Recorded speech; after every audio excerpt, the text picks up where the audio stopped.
할렐루야, 좋은 아침입니다. 오늘 10월 30일입니다. 오늘도 우리가 말씀으로 새롭게 어제와 다른, 어제보다 더 진보된, 또 발전하고 또 더 능력 있는 그런 하루를 만들어 갑니다. 오늘 우리가 함께 나눌 그 말씀의 제목은 밖으로 드러나는 당신 안에 있는 말씀. 예. 우리 안에 있는 말씀이 결국은 밖으로 드러나고 나타나게 된다는 그런 말씀입니다. 밖으로 드러나는 당신 안에 있는 말씀이라는 제목으로 함께 나누겠습니다. 에베소서 3장 10절 같이 읽습니다.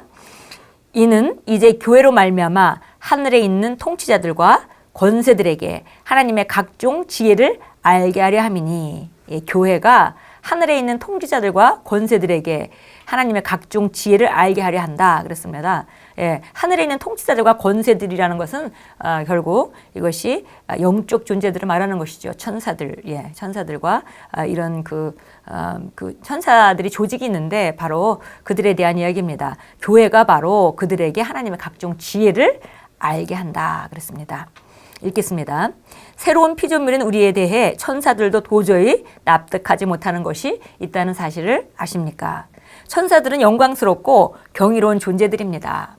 그들은 영광에서 탁월하고 능력에서 강력하지만 하나님께서 우리와 함께 우리 안에서 그리고 우리를 위해서 하신 일에 대해 소스라치게 놀랍니다.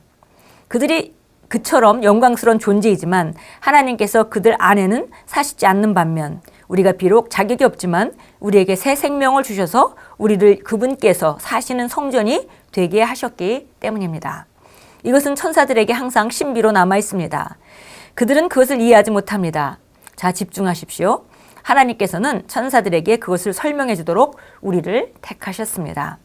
교회는 천사들에게 하나님의 각종 지혜를 알려줄 수 있습니다. 그렇기 때문에 우리가 예수님과 성령님에 대한 말씀을 전할 때마다 천사들은 그것을 듣고 싶어 합니다. 천사들은 그것을 좋아합니다. 예수님께서 인간에게 가져오신 구원은 오직 성경을 통해서만 아는 것이기 때문에 천사들은 그 구원에 대해 더 많이 알고 싶어 합니다. 천사들은 구원을 실제로 경험한 적이 없습니다. 그들은 구원이 어떠한지 모릅니다. 그래서 그들은 우리에게서 그것을 듣습니다. 그리고 바로 사도 바울이 오늘 본문 9절에서 암시하는 바입니다. 이는 이제 교회로 말미암아 하늘에 있는 통치자들과 권세들에게 하나님의 각종 지혜를 알게 하려 함이니, 사실 우리가 예수 그리스도의 교회로서 하나님의 지혜와 신비를 천사들에게 설명해 주는 것은 대단한 특권이자 영예입니다. 그 일이 우리가 담당하는 책임이라는 의미는 우리가 말씀을 알아야 한다는 뜻입니다. 우리는 말씀 안에 살고 말씀을 살아내야 합니다. 다른 말로 하면 당신이 하나님의 말씀을 나타내는 표현이 되어야 한다는 말입니다. 그것이 바로 진정한 기독교입니다. 기독교는 하나님의 말씀의 표현이요, 그분의 의와 인격을 드러내는 것입니다. 우리는 그분의 편지입니다. 예, 오늘 밖으로 드러나는 당신 안에 있는 말씀이라는 것이 바로 그런 제목이 지금 우리가 세상 사람들에게 그리스도께서 보내는 그리스도의 편지다라고, 편지로 보여진다라는 그런 말씀이죠. 결국 우리 안에 말씀이 얼마큼 들어갔는지 그 말씀이 살아 움직여서 우리 삶이 바뀌고 그다음에 우리가 아름다운 삶, 승리하는 삶, 평강 가운데 사는 삶, 사랑으로 기능하는 삶, 이런 삶을 살아갈 때 세상 사람들은 바로 정말 그 하나님의 능력과 하나님의 실제를 보게 되는 것입니다. 그래서 우리 안에 있는 말씀이 결국 밖으로 드러나게 되고 나타나는 것만큼 우리가 하나님을 표현하는 하나님의 편지가 되는 것입니다. 예, 그래서 보니까 여기 이렇게 얘기했습니다. 우리가 그 말씀 안에 살고 말씀을 살아내야 한다 그랬고요. 바로 말씀을 나타내는 표현이 되어야 된다. 그러니까 살아있는 하나님의 말씀의 실제를 우리가 보여줘야 되는 거죠. 그래서 그분의 인격과 의를 우리 삶을 통해서 드러내야 되는 것입니다. 그래서 사람들이 우리 삶을 볼 때 하나님이 어떤 분인지, 그들은 사람을 보지만 우리가 그리스도인이기 때문에 그들이 그리스도를 믿는 것은 아름다운 일이구나. 그리고 하나님이 정말 살아서 역사하고 계시구나. 저 사람의 삶을 보니까 정말 하나님은 아름다운 분이구나. 하나님은 의로우신 분이구나. 예, 하나님은 정말 사랑이시구나. 이런 것들을 발견할 수 있도록 우리가 그것을 나타내줘야 된다는 것입니다. 고린도서 3장 2절은 말씀합니다. 너희는 우리의 편지라 우리의 마음 심령에 썼고 무사람이 알고 읽은 바라. 그리스도의 편지는 곧 그리스도의 말씀입니다. 그리스도의 말씀은 곧 하나님의 말씀입니다. 그러므로 우리는 육신을 입은 그리스도의 편지인데 그 의미는 우리가 예수님처럼 육신이 된 하나님의 말씀이라는 뜻입니다. 진정한 기독교는 바로 나와 당신 안에 있는 말씀이 밖으로 드러나는 것입니다. 할렐루야. 예, 그래서 마지막 부분에 아주 정확하게 얘기를 해줬습니다. 고린도후서 3장 2절이 말합니다. 너희는 우리 편지라 우리 심령에 썼고 뭇사람이 알고 읽은 바라. 예, 사람의 삶에 그 사람에게 말씀, 우리가 어떤 사람을 전도해서 어떤 사람에게 하나님의 말씀을 가리키고 그 사람이 말씀 안에서 기능하고 영으로 기능하고 점점 아름다운 삶을 살아가게 되면 그 사람 주변에 있는 모든 사람에게 하나님께서 그 사람 삶을 통해서 지금 그 편지를 보여주고 계시는 것이죠. 그래서 그 사람의 삶의 변화와 아름다움과 진보를 볼 때 다른 사람들은 하나님의 역사를 실제를 보게 되는 것입니다. 우리도 마찬가지입니다. 우리 자신도 우리 삶이 변화될 때 우리 삶이 전진하고 말씀이 점점 우리 안에 들어가서 우리가 말씀으로 살고 말씀으로 기능하고 우리가 그 말씀을 살아낼 때 결국은 하나님께서 우리 삶 가운데 나타나는 것이고 그 나타나는 것만큼 우리가 그리스도의 편지로서 그리스도가 표현되는 것입니다. 그래서 여기 진정한 기독교는 바로 나와 당신 안에 있는 말씀이 밖으로 드러나는 것이다. 이렇게 말했습니다. 결국은 복음은 정말 복음 자체는 완벽한 것인데 복음이 어떤 사람에게 들어가서 정말 어떤 모습을 나타내 주느냐는 사람마다 다를 수 있겠죠. 그래서 정말 여지까지 많은 사람들이 기독교인으로 살고 있지만 그 사람들 삶 가운데 하나님이 많이 나타나고 있지 않다면은 그들에게 쓰여진 편지는 사람들에게 정말 매력이 있는 그런 편지가 아니었을 것입니다. 그러나 우리가 하나님 말씀 안에 우리가 정말 점점 다스리는 삶이 증가하고 우리가 성장할 때 그 편지는 점점 아름다운 편지가 되어서 그 주변에 있는 모든 사람들에게 정말 향기로운 편지가 될 것입니다. 예, 사도 바울이 말한 거죠. 그래서 우리가 그리스도의 향기이기 때문에 우리가 그 말씀이 우리 안에 들어가서 우리의 일부가 돼서 그게 밖으로 표현되는 것만큼 다른 사람들은 그 향기를 맡게 된다. 이렇게 이제 표현했습니다.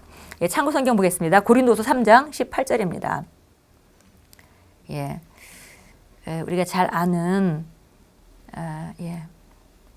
고린도후서 3장 18절 이게 걸원리죠. 걸원리. 그래서 우리가 정말 모세 얼굴에 있던 영광이 정말 묻어나왔던 것과 같이 우리가 말씀을 들여다볼 때 우리가 영광에서 영광으로 우리가 변모한다 그랬습니다. 18절입니다. 그러나 수건을 벗은 얼굴로 보는 것 같이 주의 영광을 유리를 통해 보는 우리 모두는 주의 영으로 말미암은 것 같이 영광에서 영광으로 이르는 똑같은 형상으로 변모되느니라. 예, 그래서 우리가 성장한다는 것은 결국 우리가 거울에서 보는 것, 그리스도 안에서 내가 어떤 자인가, 무엇을 가지고 있고 어떻게 사는 것이 마땅한가, 이것들을 계속 들여다보면서 점점 그런 사람들로 변모되어 가는 거죠. 그런 똑같은 형상. 그래서 우리 형상이 점점점 변모될 때 우리 나타남은 달라지는 것이고 우리 최고의 목표는 바로 예수님과 같은 형상으로 살아가는 것인데요. 그것은 어떤 걸로 가능한 거냐면 우리가 말씀을 통해서 우리 자신을 들여다볼 때 그럴 때 성령으로 말미암아 일어난 일이다. 이렇게 말씀하고 있습니다. 베드로전서 1장 12절 가겠습니다. 베드로전서 1장 12절입니다. 12절 같이 읽습니다. 그들이 행한 사역들은 베드로전서 1장 12절입니다. 그들이 행한 사역들은 자신들을 위한 것이 아니라 우리를 위한 것임이 그들에게 계시되었고 이것이 하늘로부터 보내신 성령으로 너희에게 복음을 전한 자들을 통하여 너희에게 이제 전해졌으며 천사들도 살펴보기를 간절히 바라는 것들이라. 그래서 보니까 그 사역자들이 한 사역은 자신들을 위한 것이 아니라 우리를 위한 것임이 우리를 위한 것인데 그들에게 계시가 된 것이고, 그러니까 그들이 계시를 받았지만 결국은 사역의 대상이었던 바로 우리에게 그것이 우리를 위해서 일어난 일이고 바로 하늘로부터 보내신 성령으로 우리에게 그 복음을 전한 사람들을 통해서 전해졌고 또 천사들조차도 그거를 간절히 살펴보길 바랬던 것이다. 이렇게 말합니다. 그래서 보니까 결국 우리가 정말 어떤 말씀이 우리 삶에 얼마큼 계시되느냐, 그것은 우리 자신뿐만이 아니라 우리 주변에 있는 사람들에게 정말 우리가 받은 계시가 바로 우리가 계시를 받으면 그런 삶을 살아갈 수 있게 되고요. 그것은 바로 우리 주변에 있는 사람들에게 그들을 위해서 우리에게 주어진 계시다. 이렇게 성경이 말하고 있습니다. 예, 우리 함께 기도하겠습니다. 사랑하는 아버지, 아버지의 말씀이 제 생명이 되어 제 심령이 기뻐하게 하시니 감사드립니다. 아버지의 계명은 순전하고 눈을 밝혀줍니다. 아버지의 말씀은 금보다 귀하고 꿀과 벌집보다 달콤합니다. 아버지의 말씀을 묵상하고 그 말씀에 양보할 때 제 삶은 영광에서 영광으로 변모됩니다. 예수 이름으로 기도합니다. 아멘. 예, 우리 안에 정말 그 말씀이 들어가는 것만큼 정말 우리가 변화되고 그렇게 우리가 삶에 나타날 때 우리 주변에 있는 사람들은 하나님의 아름다움 보게 될 것이고 또 천사들은 그것을 바라보면서 사모하는 그런 놀라운 삶을 우리가 선물 받았습니다. 예, 오늘도 우리가 정말 말씀 안에서 말씀이 우리의 일부가 되어서 그 말씀으로 삶이 지어지고 나타나지는 그런 삶을 살기를 우리가 사모하고 그렇게 해서 주변에 있는 모든 사람들에게 아름다운 덕을 선포하는 그런 날이 되도록 우리가 오늘도 전진하고 또 그렇게 만들어 갈 것입니다. 예수 이름으로 축복합니다.